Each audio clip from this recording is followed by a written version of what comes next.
Bon. Bonjour et bienvenue dans la suite de notre tutoriel Zig Vulcan pour ce petit moteur de rendu.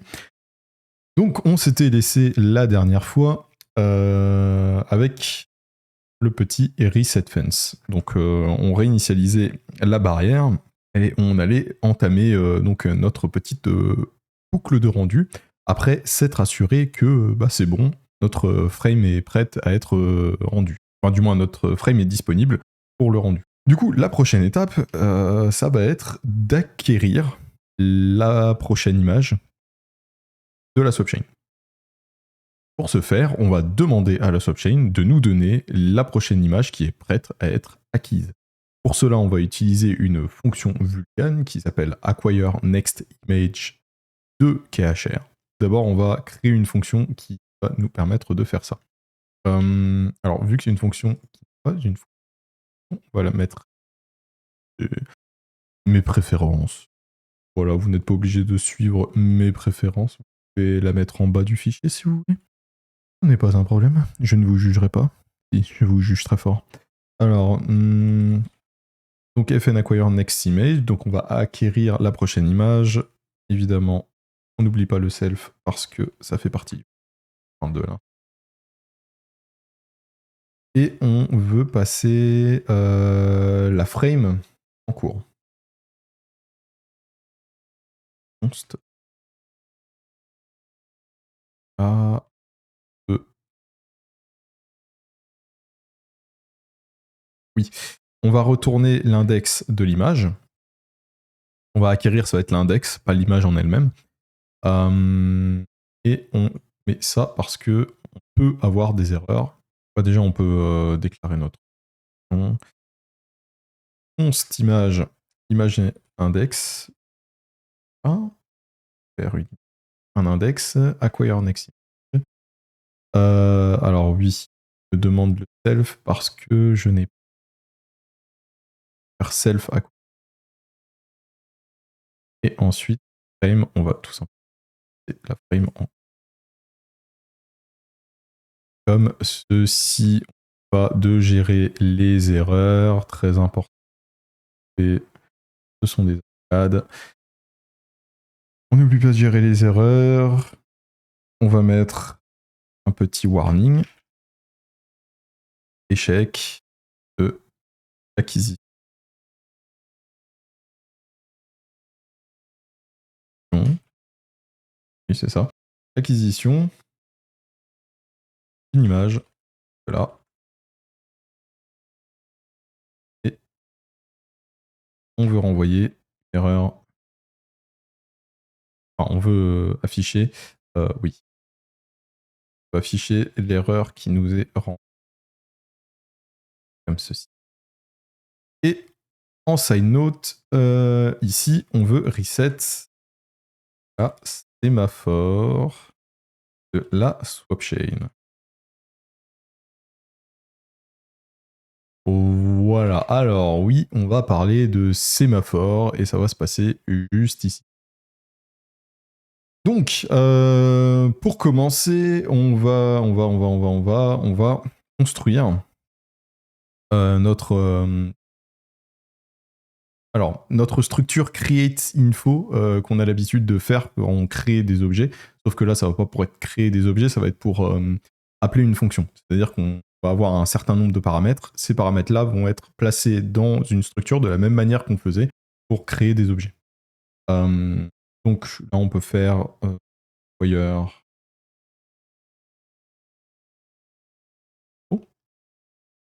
Va être égal à cvk acquire image info cacher.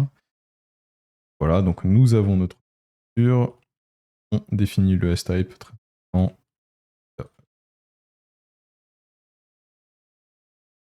Type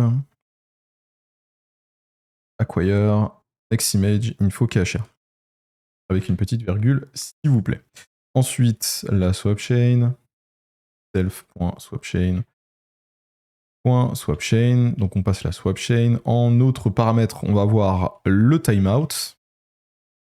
puisque cette fonction peut, disons en fait que cette fonction va attendre qu'une image soit disponible à l'acquisition. Et je précise bien à l'acquisition, pas au rendu. Donc on peut préciser un timeout pour cette fonction, si jamais on ne veut pas attendre indéfiniment. Nous, on va attendre indéfiniment. On lui donne le maximum qu'il peut supporter. Donc ensuite, il y a la sémaphore. Bon, pour l'instant, on va passer nul. On s'en occupe après. La fence.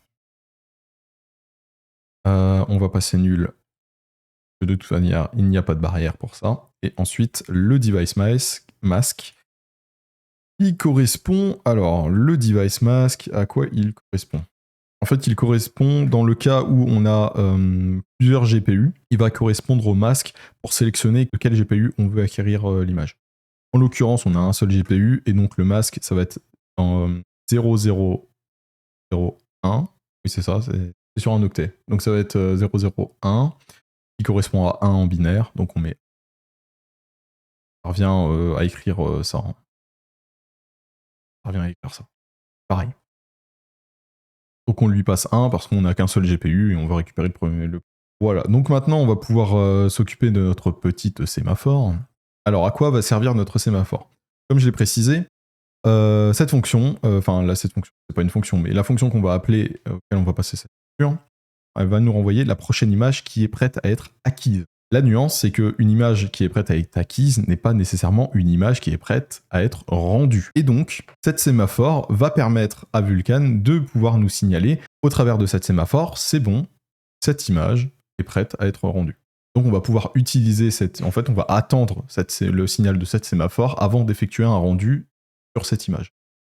Voilà, donc cette sémaphore n'est pas encore créée, on va créer la sémaphore. Pour ce faire, on va retourner au frame.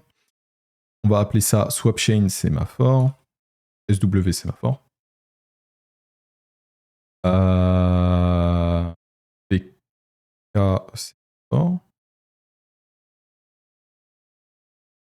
Donc ça va être un VK sémaphore. Ici, on va créer une variable, donc SW sémaphore, des points sémaphore, find. On va dans vk.zig, car il nous faut créer notre petite fonction qui va s'appeler create sémaphore. Device. Alors, on va taper les paramètres là. Error void, comme ceci, const result, toujours le même schéma, vk create.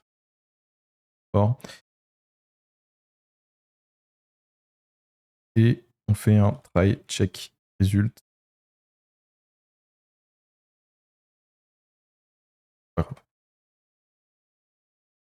Donc on va là, je vais copier les paramètres.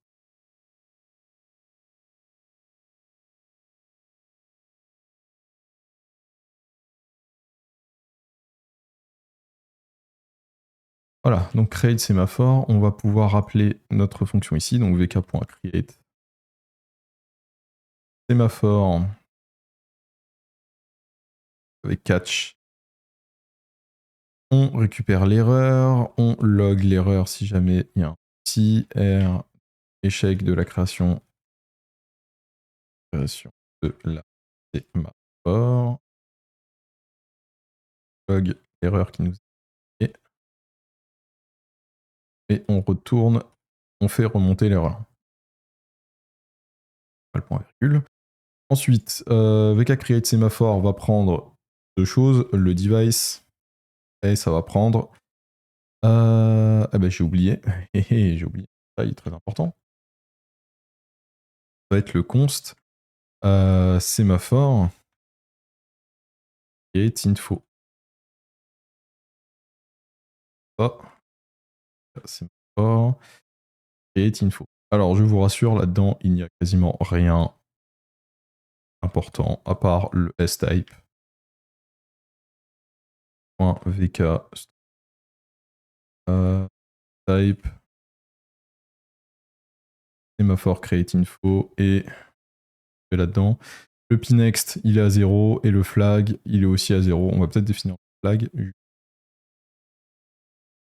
Voilà, c'est tout. Il n'y a littéralement aucune information passée parce que le flag, c'est pour une utilisation plus tard. C'est-à-dire qu'actuellement, il n'y a pas d'utilisation flag pour les sémaphores. Et le pnext, bah, pareil, c'est pour gêner de futures évolutions des sémaphores et non, il n'y a rien. Enfin, en tout cas, il n'y a rien qu'on utilise. Je crois qu'il n'y a rien tout court. Donc, littéralement, il n'y a rien à mettre là-dedans. Donc, device, sémaphore create info et allocateur nul. Nul. Et ensuite, on passe là. Comme ceci. Point sémaphore égale sémaphore. La sémaphore étant créée, on va pouvoir prendre. On va dans frame.swsémaphore. Donc on lui passe notre sémaphore. Et on va pouvoir appeler notre fonction. Alors d'abord, var image index, qui sera un U32. On veut définir à 0. Pour l'instant. Ensuite, on va créer une nouvelle fonction qui va être la fonction que nous allons appeler, qui va s'appeler acquire next image de chr. Qui nous renvoie une erreur et non void. Et donc, de la même manière, on va faire const result c.vk acquire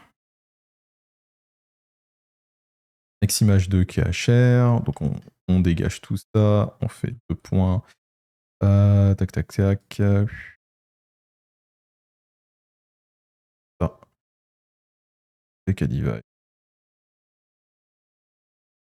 En 2, on passe le device ici. EP acquire. EP image. Ici, on vérifie. On fait un try check result. Voilà, pour faire échouer la fonction si jamais. Hop, dans le fichier.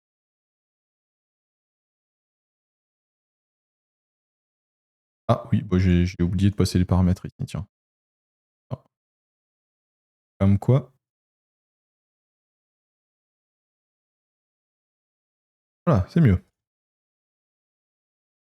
Donc notre fonction est créée. Ensuite, on l'appelle, donc vk acquire next page de chr. On catch les erreurs.